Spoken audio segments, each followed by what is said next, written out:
আসসালামু আলাইকুম রহমতুল্লাহি ওবরকাতুহু।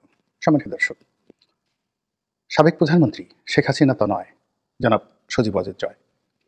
ইদানিং তিনি বেশ রাজনৈতিক বক্তব্য রাখছেন। কখনো তার মাকে ডিফেন্ড করছেন, কখনো আওয়ামী লীগের পক্ষে কথা বলছেন, কখনো বাংলাদেশের পক্ষে কথা বলছেন এবং কথা বলতে গিয়ে তিনি নানা প্রসঙ্গ আনছেন।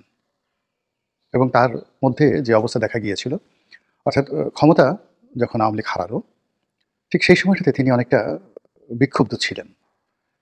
ভারসাম্যহীনতা দেখা যাচ্ছিল, তার কথায় ক্রোধ উপচে পড়ছিল এবং কথার কোনো ধারাবাহিকতা ছিল না। কিন্তু ইদানিং তিনি অনেকটা সংযত, তার কথাবার্তার মধ্যে যথেষ্ট পলিটিক্যাল ম্যাচুরিটি রয়েছে এবং তিনি বেশ কয়েকটি আন্তর্জাতিক যে গণমাধ্যম, সেই গণমাধ্যমে যে সাক্ষাৎকারগুলো দিয়েছেন, প্রায় সব সাক্ষাৎকারগুলোই মানুষের দৃষ্টি আকর্ষণ করেছে।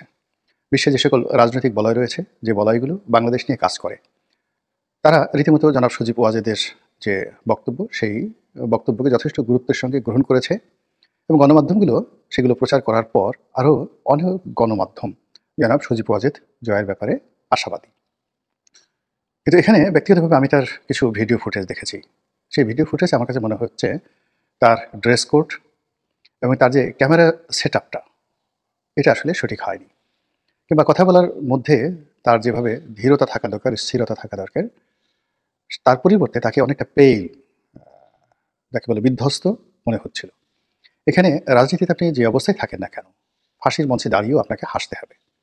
আপনাদের মনে আছে যে যখন সালাউদ্দিন কাদের চৌধুরীকে সেই আইসিটি কোর্টে, এখন যেখানে শেখ হাসিনার ফাঁসি হলো বা মৃত্যুদণ্ড হলো, তো সেখানে শেষ দিন পর্যন্ত সালাউদ্দিন কাদের চৌধুরী যে বক্তব্য দিয়েছেন, কথাবার্তা বলেছেন, ফলে এখন সালাউদ্দিন কাদের চৌধুরী নেই, কিন্তু তার সেই বক্তব্যগুলো জীবন্ত হয়ে উঠেছে।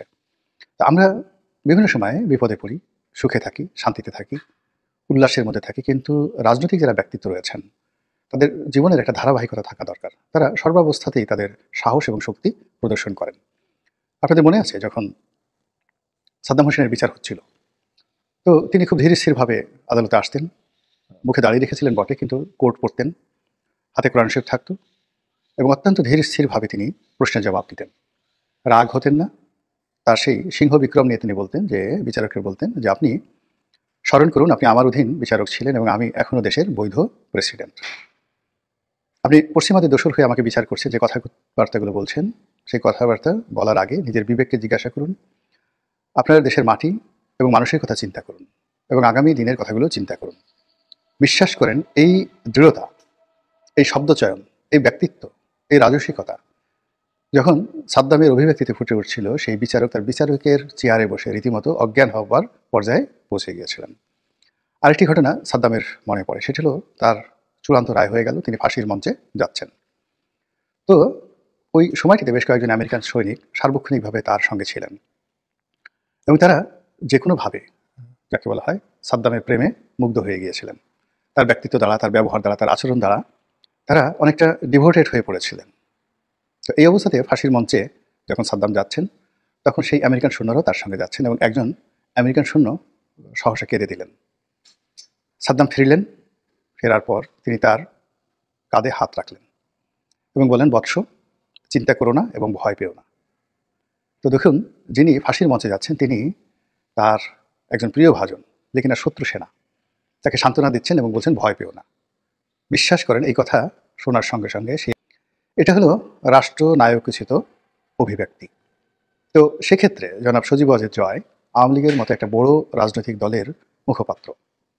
তিনি তার মাকে রিপ্রেজেন্ট করছেন, দলকে রিপ্রেজেন্ট করছেন, বঙ্গবন্ধুকে রিপ্রেজেন্ট করছেন, শেখ পরিবারকে রিপ্রেজেন্ট করছেন। তো কাজেই তাকে আমেরিকান স্টাইলে কথা বললে হবে না।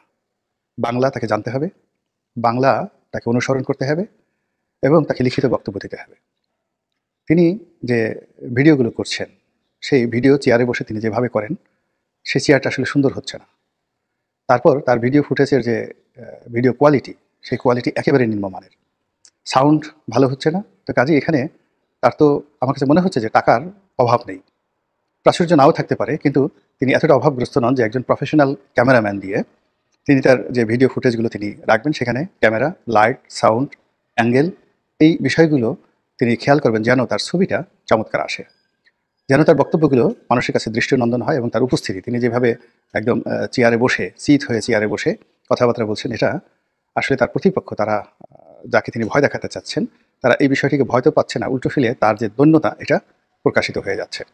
তো এনিওয়ে, এটা আমার একান্ত নিতান্ত ব্যক্তিগত মন্তব্য। তিনি কিভাবে গ্রহণ করবেন বা তার লোকজন কিভাবে গ্রহণ করবেন সেটা তাদের ব্যাপার। আমি তার বক্তব্য নিয়ে আলোচনা করব। তিনি কতগুলো বিষয় সামনে নিয়ে এসেছেন। প্রথমত, তার মায়ের যে বিচার, সেই বিচার নিয়ে তিনি আহাজারি করছেন। তিনি যে প্রসঙ্গ নিয়ে কথা বলছেন আমার কাছে এগুলো প্রাসঙ্গিক মনে হয় না। এর কারণ হলো, ধরুন আমার বিচার হচ্ছে বা আপনার বিচার হচ্ছে, তো যিনি মজলুম তিনি আহাজারি করেন, তার পক্ষে যতই সাফাই গান না কেন, ওটি জনমনে কখনো প্রতিক্রিয়া তৈরি করে না।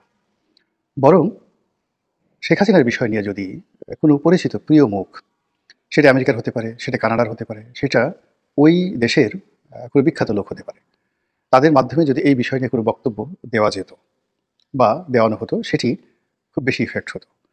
যেমন দেখুন, একটা সময় ডক্টর তাহের আল কাদেরী অত্যন্ত প্রিয় একজন মুখ, ইসলামী বক্তা।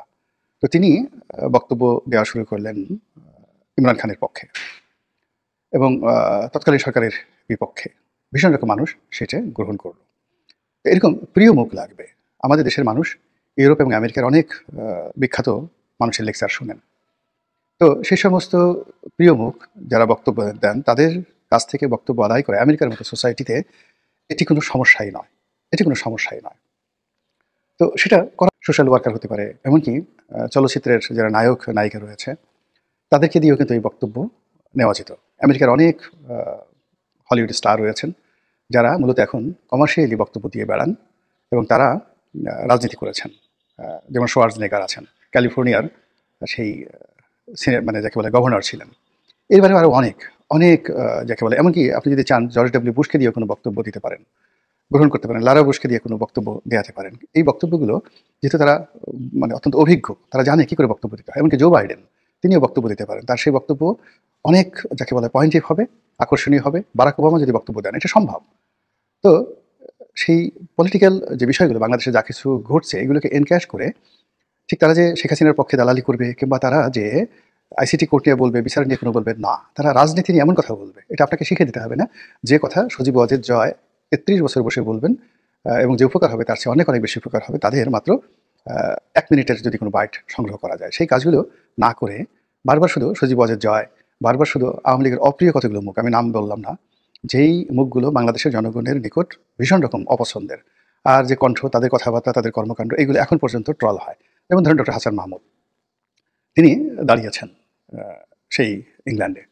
তো এখন শেখ হাসিনার যারা একান্ত প্রিয়জন বাংলাদেশে আছেন, তো সেই প্রিয়জন যারা বাংলাদেশে আছেন, তাকে ফিল করেন, তার জন্য অনেক কিছু করতে চান, কিন্তু তারা যখন দেখেন যে তারা যে বিষয়গুলো বলতে চান, যে অনুভূতিগুলো ধারণ করেন, সেই অনুভূতিগুলো ডক্টর হাসান মাহমুদের মুখ থেকে আসতেছে নাও, যিনি প্রবাসে আছেন, পলাতক হিসেবে আছেন এবং যার বিরুদ্ধে অসংখ্য বদনাম, তিনি শেখ হাসিনার পক্ষে কথা বলছেন। মুহূর্তের মধ্যে যারা বাংলাদেশে আছেন তারা আহত হয়ে যাচ্ছেন। তো এভাবে আসলে দেশের বাইরে দাঁড়াতে পারেন সবাই, হাসান মাহমুদ দাঁড়াতে পারেন, অন্যান্য যারা আছেন হাজার হাজার মানুষ দাঁড়াতে পারেন, কিন্তু কথা বলার ক্ষেত্রে এমন মুখ আনা উচিত, এমন ব্যক্তিত্ব আনা উচিত যারা কিনা জনগণের নিকট গ্রহণযোগ্য অথবা অপরিচিত অথবা খুবই পরিচিত, সেটা দেশি মানুষ হন বা বিদেশি মানুষ হন কিংবা কলকাতার মানুষ হন। এই কাজটি আওয়ামী লীগ ভুল করে যাচ্ছে, একটার পর একটা তারা সেই ভুল করে যাচ্ছে। ভুল করার ফলে কি হলো, বর্তমানে যারা শেখ হাসিনার বিরুদ্ধে, আওয়ামী লীগের বিরুদ্ধে অ্যাকশনে আছেন, তারা সঙ্গত কারণেই একটা ভালো ফ্লোর পেয়ে যাচ্ছেন। এখানে প্রিয় মুখ ছাড়া, ভালো মুখ ছাড়া এই কথা বলানোটা ঠিক হবে না, এর চেয়ে চুপ থাকা ভালো। তো যেটা বলছিলাম, সজীব ওয়াজেদ জয় যে কয়টি ভিডিও ফুটেজ দিয়েছেন, অর্থাৎ তিনি যে সাক্ষাৎকারগুলো দিয়েছেন, সেইগুলোর বক্তব্য ব্যাপকভাবে নন্দিত হয়েছে। কিন্তু তার যে প্রেজেন্টেশন, তার যে উপস্থাপন, তার যে বডি ল্যাঙ্গুয়েজ এবং তিনি যে ভাষায় কথা বলছেন, যেভাবে শব্দ চয়ন করছেন, বিশ্বাস করেন এটা বাংলাদেশের কারোরই ভালো লাগেনি, এমনকি কট্টর যারা আওয়ামী লীগ তাদেরও ভালো লাগেনি। তিনি যদি ইংরেজিতে বলতেন, এবং একটা ব্যাপার হলো মানুষের মুখে স্মাইল, এই যে তার যে বিপদ যাচ্ছে, এই মুহূর্তে স্মাইলিং ফেস দরকার নেই, কিংবা এই মুহূর্তে যাকে বলা হয় মানে খুব হাসাহাসিরও দরকার নেই বা খুব গম্ভীর হওয়ার দরকার নেই। কথা কিভাবে বলতে হয় সেটা হলো মর্গান ফ্রিম্যান, সেই বিখ্যাত আমেরিকান অ্যাক্টর মর্গান ফ্রিম্যান, যাকে এই কাতারের যে করেছেন। তো মর্গান ফ্রিম্যানের বক্তব্য অনুসরণ করা যেতে পারে যে কিভাবে আসলে একটা সিরিয়াস বিষয়কে বলা যায়। মর্গান ফ্রিম্যান একজন ব্ল্যাক, কালো ম্যান, কালো মানুষ, কিন্তু তার কেবলমাত্র কণ্ঠ, শব্দ চয়ন, উচ্চারণ এবং তার অভিব্যক্তি সারা পৃথিবীর কোর্স অফ অ্যাকশনকে চেঞ্জ করে দিতে পারে। একইভাবে আরেকজন ব্যক্তি আছেন ডেনজেল ওয়াশিংটন, আরেকজন কালো মানুষ, কত অসাধারণ। অপরাহ্ন উইনফ্রে কীভাবে কথা বলেন। তো আমেরিকার মতো একটা জায়গাতে থেকে এই বর্তমান সময়টিতে, আপনি বাংলাতে বলেন বা ইংরেজিতে বলেন, সেই বক্তব্য যাদের উদ্দেশ্যে বলবেন তাদের জন্য ইতিবাচক হতে হবে, নেতিবাচক হতে হবে, ভয়ের বাসার ব্যাপার হতে হবে। আদারওয়াইজ দলকে এবং জনাব সজীব ওয়াজেদ জয়কে কাঙ্ক্ষিত মাকামে পৌঁছাতে দেবে না। তো যেটা বলছিলাম যে জনাব সজীব ওয়াজেদ জয় ইংরেজিতে একটি শব্দ উচ্চারণ করেছেন, যাতে তিনি বলার চেষ্টা করেছেন যে আওয়ামী লীগকে যদি নির্বাচনের বাইরে রাখা হয় তাহলে আওয়ামী লীগ সেই নির্বাচন হতে দেবে না। এক, এবং এখানে তিনি বিশৃঙ্খলার যে কথা বলেছেন, কার্যত সেটি গৃহযুদ্ধের কথা বলা হচ্ছে। এখন বাস্তবতা হলো যে আওয়ামী লীগ এই মুহূর্তে প্রকাশ্যে এসে গৃহযুদ্ধ করতে পারবে কিনা, তারপর বিদ্রোহ বিপ্লব করতে পারবে কিনা, এবং প্রতিপক্ষের সঙ্গে লড়াই এবং সংগ্রাম করতে পারবে কিনা, একেবারেই না। এবং আগামী বহুদিন পর্যন্ত এই জন্য অপেক্ষা করতে হবে। এখানে একটা বিষয় আওয়ামী লীগকে বুঝতে হবে, জনাব সজীব ওয়াজেদ জয়কে বুঝতে হবে যে এখানে আওয়ামী লীগের প্রতি এখনও সহানুভূতি তৈরি করা হয়নি। মানুষ যেই লাউ সেই কদু বলে শেখ হাসিনাকে স্মরণ করছেন বর্তমান সরকারের ব্যর্থতাকে মনে করার জন্য। কিন্তু কেউ কিন্তু বলছেন না যে শেখ হাসিনার জমানাতে এই ভালো ছিল, এই গণতন্ত্র ছিল, এই সুশাসন ছিল, আমরা এই ভালো কাজগুলো করেছি। এটা কগনিজেন্সে নিতে হবে। মূল ব্যাপার হলো বর্তমান সরকার যদি সফল হতেন, তারা যদি ভালো কাজ করতে পারতেন, তাহলে আওয়ামী লীগের নাম গন্ধ নেওয়ার কোনো সুযোগ ছিল না। এবং এখন পর্যন্ত এই যে দেখুন, রায় ঘোষণার পরে যেভাবে ৩২ নম্বর ভাঙার জন্য হাজার হাজার মানুষ সারাটা রাত সেখানে লড়াই করলেন, সংগ্রাম করলেন, পুলিশের টিয়ার শেল তারা সেই মোকাবেলা করলেন, লাঠিচার্জের শিকার হলেন। এটি আওয়ামী লীগের বিরুদ্ধে যে ক্ষোভ কোন পর্যায়ে আছে এখনো পর্যন্ত এটা বোঝার জন্য যথেষ্ট। এখনো পর্যন্ত এই বাংলাদেশে মিলিটারিকে চ্যালেঞ্জ জানাচ্ছে, জলপাই রঙের পোশাক মানে মিলিটারিকে টিটকারি করছে, ওয়াকারকে গালাগালি করছে।